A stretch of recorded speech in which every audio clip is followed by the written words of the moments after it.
Para obtener el valor de la corriente en R4, utilizamos el valor de la corriente total y la multiplicamos por las resistencias contrarias, que en este caso serían R3 en paralelo con R2 en paralelo con R1, dividido la resistencia donde estamos calculando el paso de la corriente, R4, más el paralelo de las resistencias contrarias, R3 en paralelo con R2 en paralelo con R1.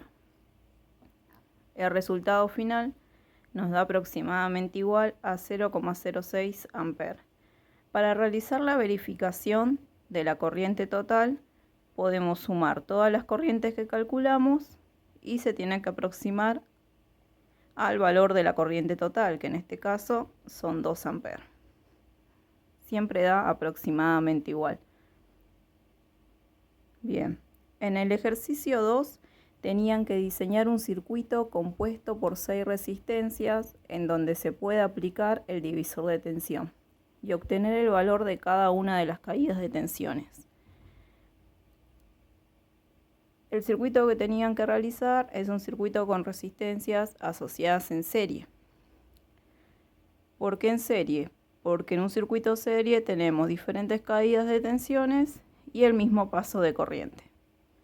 Para poder aplicar el divisor de tensión en este tipo de circuito, tenemos que tener como dato el valor de cada una de las resistencias y el valor de la tensión total.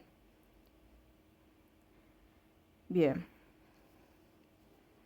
Para calcular el valor de la tensión en R1, BR1, la tensión en R1 va a ser igual a la tensión total por la resistencia donde estamos calculando la caída de tensión, que en este caso es R1, dividido la sumatoria de todas las resistencias. ¿Por qué hacemos la sumatoria? Porque están asociadas en serie, que en este caso serían R1 más R2 más R3 más R4 más R5 más R6.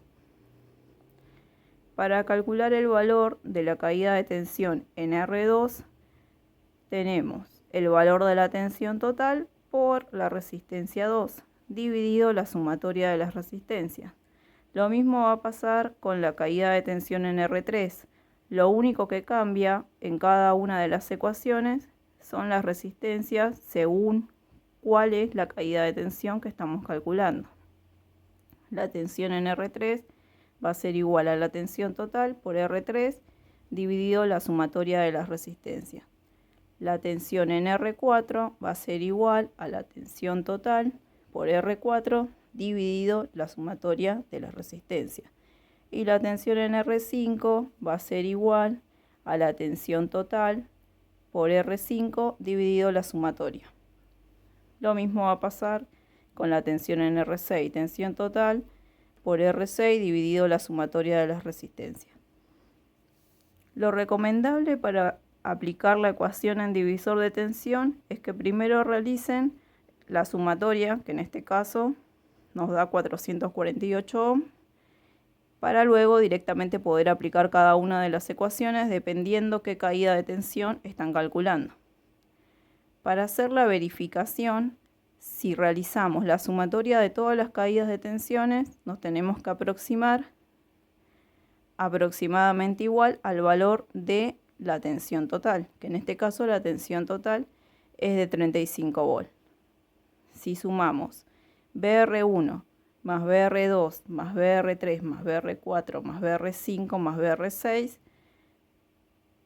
tenemos que llegar aproximadamente igual al valor de la tensión total, que en este caso son 35 volts. Bien, en el punto 3 habían dos preguntas, una de las cuales era la siguiente: ¿cuál es la magnitud que tenemos en común en un circuito serie? La magnitud que tenemos en común en un circuito serie es la corriente total.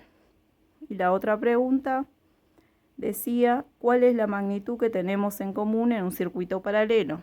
Que es lo que vimos en el caso anterior, cuando aplicamos el divisor de corriente. La magnitud que tenemos en común en un circuito paralelo es la tensión.